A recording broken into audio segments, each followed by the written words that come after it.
लोहा कितने टाइप का होता है, क्या ये नॉर्मल इंसान इंपोर्ट कर सकता है? अगर आप इस देश के नागरिक हैं तो कुछ भी इंपोर्ट या एक्सपोर्ट कर सकते हैं। इंडिया में आप किसको देना चाह रहे हो, आपको कैसे पता? इसमें आपने एचएमएस पकड़ लिया, तो इसका इंपोर्ट करने का प्रोसेस क्या रहता है? 175 कंट्रीज हैं जहां से हम इंपोर्ट करते हैं, तो उनमें से कौन सा कंट्री हमें सेलेक्ट करना है। बिल्कुल, जो मुश्किल से हफ्ते 10 दिन का काम है, लेकिन लोग इस पर 2-2 महीने तो सिखाते रहते हैं। बिल्कुल हकीकत कोर्सेज कराते हैं।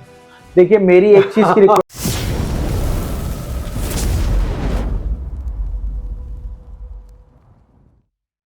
दोस्तों बहुत बहुत नमस्कार आपका। मैं जानता हूं आप थंबनेल देख के आए हो कि आपको लोहे का बिजनेस करना है। और देखिए, लोहे के बहुत सारे टाइप होते हैं, बहुत सारे प्रकार होते हैं, बट आपको कौन बताएगा? तो हमारे साथ हैं डॉक्टर अशोक गुप्ता सर, जिनके पास एक्सपीरियंस है। सर बहुत बहुत थैंक यू राहुल जी। और सर 49 साल का तो सर को एक्सपीरियंस है। सर 28 कंट्री में सर ट्रेवल कर चुके हैं और 5 कंट्री में सर का एसोसिएट ऑफिस है। आप मिलके भी काम को कर सकते हो। तो बात करते हैं इस वीडियो में कि लोहा कितने टाइप का होता है और क्या प्रोसेस रहता है इंपोर्ट करने का, और इंपोर्ट में सर क्या हेल्प करते हैं। ठीक है, चलिए वीडियो को सेव कर लेना, पूरी डिटेल में बात करेंगे। और हाँ, एक चीज बताना चाहता हूं आपको, आप एक्चुअल में इंपोर्ट एक्सपोर्ट बिजनेस करना चाहते हो तो वीडियो को पूरी देखना। चलिए सर, बहुत बहुत नमस्कार आपका। नमस्कार राहुल जी। आज मेरा विचार है वीडियो 5 मिनट में हम इसको ओवर कर दें, क्योंकि क्या है, ऑडियंस बहुत जल्दी बोर हो जाती है। मैं देखता हूँ वीडियो का टाइम जो है वो हम 9-9 10-10 मिनट की, आधा घंटे की वीडियो बनाते हैं, बट वीडियो सिर्फ 5 मिनट हमारी देखी जाती है, तो हम स्पेशली 5 मिनट की वीडियो बनाते हैं फटाफट। तो सबसे पहले सर मैं आपसे पूछना चाहूंगा, लोहा कितने टाइप का होता है, क्या ये नॉर्मल इंसान इंपोर्ट कर सकता है? जी बिल्कुल, नॉर्मल इंसान बिल्कुल कर सकता है। हमारा देश का संविधान इस बात का अधिकार देता है कि अगर आप इस देश के नागरिक हैं तो कुछ भी इंपोर्ट या एक्सपोर्ट कर सकते हैं। बिल्कुल। तो और लोहा एक बहुत ही इंपॉर्टेंट चीज है हमारे देश के लिए। बिल्कुल। ये अगर आप लोहा इंपोर्ट कर रहे हैं, जिसको आयरन भी बोला जाता है, फेरस भी बोला जाता है, स्टील भी बोला जाता है, बिल्कुल, तो ये कई नामों से किया जाता है। और हमारी पुरानी परंपरा है, हम लोहा के बहुत बड़े मैन्युफैक्चरर हैं हजारों साल से। बिल्कुल। लेकिन इतनी यहाँ कमी हो गई है क्योंकि देश बहुत तेजी से तरक्की कर रहा है, तो हमें लोहे का स्क्रैप बाहर से मंगाना पड़ता है। बिल्कुल सही बात है। तो इसके कई नाम हैं जो बाहर से आता है, उसको एंड कटिंग बोलते हैं। बिल्कुल। लोकल में भी ये नाम चलते हैं, सीआरसी बोलते हैं, एचआरसी बोलते हैं, टर्निंग स्क्रैप बोलते हैं, मेल्टिंग स्क्रैप बोलते हैं, अलग अलग नाम है, कास्ट आयरन बोलते हैं, लाइट माल, हैवी माल, ऐसे करके भी बोलते हैं।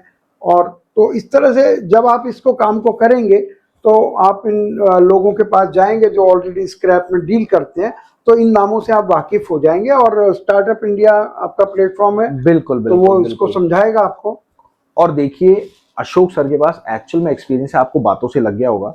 और सर का अगर आपको एक्सपीरियंस लेना है तो आपको कुछ भी नहीं करना, हमारे फ्री सेशंस होते हैं जो कि कॉम्प्लीमेंट्री होते हैं, उसमें आपको आना है। ये मैं सर का नंबर दे रहा हूँ, आप यहाँ पे जाओ, सर को कॉल करो और डिटेल लो। फ्री सेशन हमारे कब होते हैं? सर से लाइव फेस टू फेस आपकी मीटिंग होगी, आप जो भी सवाल करना चाहते हो आप सर से कर सकते हैं। ठीक है, ये तो हमारा ये प्रोसेस हो गया। और अब बात आती है कि एक्चुअल में जब आप काम को करेंगे तो आपको रेट जानने के लिए आवश्यकता पड़ेगी, इंटरनेशनल और नेशनल। तो ये भी सर का एक खुद का एप्लीकेशन है, मैं नंबर दे रहा हूं, आप यहाँ पे कॉल कर लेना, उसमें भी फ्री आपको डेमो मिलता है। आप देखो, आपके बाहर कंट्री में जहां से आप मंगाना चाह रहे हो वहां पे क्या रेट है, आपको कैसे पता? इंडिया में आप किसको देना चाह रहे हो, आपको कैसे पता? तो इसमें व्हाट्सएप सर्विस भी लगती है और एप्लीकेशन भी है। आप डिटेल ले लीजिएगा मैम से पूरी। और अब चलते हैं, पूरी करते हैं वीडियो की शुरुआत। एक्चुअल में इसका प्रोसेस क्या रहने वाला है इंपोर्ट का, आपने चूज कर लिया। आपने देखिए, सर ने बताया बुरादा होता है, एंड कटिंग होती है, सीआरसी होती है, टर्निंग स्क्रैप होती है, मेल्टिंग स्क्रैप होता है, कास्ट आयरन होता है, आपका लोहा मिक्स होता है, एचएमएस होता है। ये सारी वैरायटी सर ने आपको बताई। अब बात आती है कि सर आपने एक पूरी आइटम तो पकड़ ली, सपोज इसमें आपने एचएमएस पकड़ लिया, तो इसका इंपोर्ट करने का प्रोसेस क्या रहता है, जानते हैं सर से। सर, इसका इंपोर्ट का प्रोसेस क्या रहता है, उसका मेरी रिक्वेस्ट है आप बताएं। जी राहुल जी, देखिए, किसी भी बिजनेस में प्रोडक्ट सिलेक्शन एक सबसे इंपॉर्टेंट पार्ट है। ठीक है, मैं तो कहता हूं पूरे इंपोर्ट में 50% is right product selection. Okay, जो आपने कर लिया कि हमें लोहा इंपोर्ट करना है, बिल्कुल, एचएमएस हो चाहे टर्निंग हो या कुछ भी हो, लोहे से मिलती आप जुलती ये चीजें समझ लीजिएगा, क्योंकि ये एक्चुअल में हम अपने पेड सेशन में भी नहीं बताते हैं, जो सर आज बता रहे हैं। बिल्कुल। और फिर उसके बाद हमें ये चुनना है कि पूरे विश्व में से कम 175 कंट्रीज हैं जहां से हम इंपोर्ट करते हैं। आप जब गूगल पे जाएंगे, सर्च बिल्कुल, करेंगे, बिल्कुल। तो उनमें से कौन सा कंट्री हमें सेलेक्ट करना है, किस कंट्री से माल लेना है। तो इसके अंदर बहुत सारे फैक्टर्स होते हैं, आपका क्या बजट है, क्या नॉलेज है, कहाँ से आप क्या करने वाले हैं, उस हिसाब से हम पर्टिकुलर मार्केट सेलेक्ट करके स्टार्टअप इंडिया देता है। बिल्कुल, बिल्कुल, जिससे उसी कंट्री पर फोकस किया जाए। बिल्कुल, फिर नंबर आता है कि कंपनी के डॉक्यूमेंट्स बनाने हैं, कंपनी फॉर्म करनी है, बिल्कुल, जो मुश्किल से हफ्ते 10 दिन का काम है, लेकिन लोग इस पर 2-2 महीने तो सिखाते रहते हैं। बिल्कुल हकीकत कोर्सेज बात है। कराते हैं। देखिए, मेरी एक चीज की रिक्वेस्ट है, सर ने कोर्सेज का नाम ले दिया, मेरा दिल दुखता है बहुत। आप सब यूट्यूब पे सर्च करते हैं और सब आपको कोर्सेज बेचते हैं। सर, कोर्सेज के चक्कर में मत फंसिए, कुछ नहीं होने वाला। डायरेक्ट काम शुरू करिए, डायरेक्ट अशोक सर के साथ मिलके काम को स्टार्ट करिए। हम बार बार अपनी वीडियो में बोलते हैं, और अगर आपको काम चालू करना है तो आप इधर उधर मत भागिए, अशोक सर के साथ जुड़ जाइए। ऑटोमेटिक एक शिपमेंट कराने में आपकी जो भी हेल्प लगेगी वो सारी आपको अशोक सर करा के देंगे। एक के बाद जरूरत ही नहीं पड़ेगी, जरूरत ही नहीं पड़ती, बिल्कुल खुद ही करने लग जाए। बिल्कुल। उसके बाद क्या स्टेप रहने वाला है सर? तो हम कंपनी के क्या डॉक्यूमेंट्स बनने हैं ये सब हम सिखाते हैं। फिर हम सबको प्रेरित करते हैं कि कम से कम एक छोटी सी वेबसाइट जरूर बनाएं। 2-4 हजार में बन जाती है, आपके घर का बच्चा कोई बना सकता है। बिल्कुल, बिल्कुल। तो वो वेबसाइट एक तरह का आपका विजिटिंग कार्ड है। बिल्कुल सर। तो इसके बाद सबसे बड़ी जरूरी चीज, अगर आप माल मंगा रहे हैं तो बेचेंगे किसको? बिल्कुल। तो वो बायर्स से कैसे बात करनी है, पहले से तैयारी होनी चाहिए। ये नहीं कि माल आ गया अब आप ढूंढ रहे हैं। बिल्कुल। तो वो जब बायर्स, और वो स्टार्टअप इंडिया एक नहीं 50 बायर से आपकी बात कराती है, जो खरीदने के लिए उत्सुक हैं, हाथ जोड़ के तैयार बैठे हैं।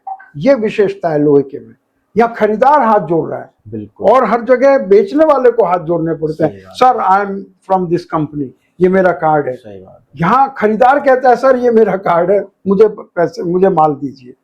ये कितनी बड़ी बात है। जब आपने यहाँ बायर सेलेक्ट कर लिए, फिर नंबर आता है वो फॉरेन में जो बैठा हुआ सप्लायर है, उसको कैसे पता करें, कैसे ढूंढे, कैसे बात करें, नेगोशिएट करें। क्योंकि अगर उसे पता लग गया आप नए हैं तो आपसे बात ही नहीं करेगा सर, और अगर वो ठग है तो आपसे बहुत बात करेगा। दोनों तरह से आप फंस गए। तो स्टार्टअप इंडिया नए आदमी को पुराना करती है। और बिल्कुल सही राहुल जी, जो आप ये प्रोग्राम चला रहे हैं, इंडिया में एक भी ऐसा प्रोग्राम नहीं है ये तो सर कि जहां बिजनेस करने वाला बिजनेस को सिखा रहा है। बिल्कुल सही बात है सर। तो इसके बाद फिर नंबर आता है, आपने यहाँ खरीदार भी ढूंढ लिया, सेलर भी ढूंढ लिया, अब माल वहां लोड हो रहा है। बिल्कुल। तो कैसे वो उसको इंस्पेक्ट करना है कि वो सही सही माल जा रहा है। आप पैसा दे रहे हो तो माल भी सही आना चाहिए। और फिर नंबर आता है कि बिना पैसा लिए तो वो माल भेजेगा नहीं, और पैसे हमने पहले दे दिए तो वो क्या गारंटी है कि माल देगा। ये प्रोसेस हम सिखाते हैं। ये बिल्कुल उसी तरह से किसी ने हमारा बच्चा किडनैप कर लिया और उसे पैसा देना है, तो कैसे वो पहले पैसा दे या पहले वो बच्चा दे। तो ये हम पूरी प्रोसेस सिखाते हैं।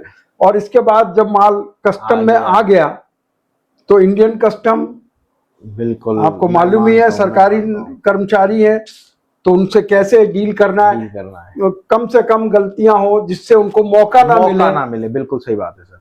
तो ये हमारे, ये तो इस मजबूरी का तो करना ही पड़ेगा। जहाँ जज लोगों के घरों में जले हुए नोट मिल रहे हैं, तो बेचारा कस्टम का ऑफिसर तो छोटा सा ऑफिसर है, उसकी क्या गलती है। सही बात है। अब फिर आपको वो माल डिलीवर कर देना है, बस यही सबसे जरूरी स्टेप है डिलीवर का। आपने पूरी शुरू से लेकर आखिर तक इंस्पेक्शन कर लिया, पैसे का कर लिया, माल आ गया, कस्टम से पार हो गया, लेकिन अगर गलती से आपने बिना पैसा दिए डिलीवर कर दिया तो इसका मतलब आप बिजनेस को जानते ही नहीं है। ऐसा क्यों सर? हम जब ऐसी चीज दे रहे हैं बिल्कुल अफीम की तरह है, तो पहले पैसा लेना है फिर देना है। ये तो स्क्रैप का ऐसा पॉसिबल होता है? लोहे के स्क्रैप करने का सबसे बड़ा फायदा ये है कि इंडिया में इसकी डिमांड है। जो खरीदार है आपको एडवांस देता है। ये गलती कभी ना करें, और ये देशभक्ति का काम है। मैं आपको बताऊंगा, जब मैं गयाना में गया था तो कैसे वहां के राष्ट्रपति ने हमसे हाथ मिलाते हुए कहा। आपसे रिक्वेस्ट है कैमरामैन से कि इसमें प्लीज वो फोटो जरूर लगाना जो ज्ञाना की बात थी सर, घाना वेस्ट इंडीज की बात है। और सर प्रेसिडेंट से मिले थे, हिज हाइनेस भरत जगदेव, बिल्कुल, उनसे मिले और उन्होंने हाथ मिलाकर मुझसे बोला nice mister Gupta, you are beautify my country, आप मेरे कंट्री को खूबसूरत कर रहे हैं। तब मुझे पहली बार पता चला कि लोहा इंपोर्ट करना कितनी बड़ी चीज है। हम एक देश को खूबसूरत करते हैं और अपने देश की आवश्यकता को पूरा करते हैं। बड़े अफसोस की बात है कि हमारा 140 करोड़ का देश अभी दूसरे और तीसरे नंबर पर है। इसको तो पहले नंबर से भी कई नंबर आगे होना चाहिए था। तो अगर आप लोग जो इसको देख रहे हैं, दिखा रहे हैं, वो कोशिश करें। इतना आसान काम मैंने वर्ल्ड में नहीं देखा। मैंने बहुत इंपोर्ट किया है गोल्ड एंड डायमंड ज्वेलरी का, लेकिन जब से इसका पता चला है मैं सबको यही कहता हूं कि आप ये वाला काम करें। बिल्कुल। देखिए, वीडियो मैं जानता हूं आपको बहुत लंबी बनी होगी, आपको समझ में भी आया होगा, बट आप इससे छोटी नहीं, इससे छोटी पॉसिबल नहीं है। तो आप सोच रहे हो इंपोर्ट करने की, तो आप जाओ इंपोर्ट करो। कोई इशू आता है, सर का नंबर मैं नीचे दे देता हूँ, सर को डायरेक्ट कॉल करना, पूरी डिटेल ले लेना सर से, और मीटिंग भी कर सकते हो, आप मिल भी सकते हो, जैसे मर्जी। चलिए मिलते हैं अगली वीडियो में। नमस्कार, धन्यवाद, जय Hind. Thank you Rahul ji.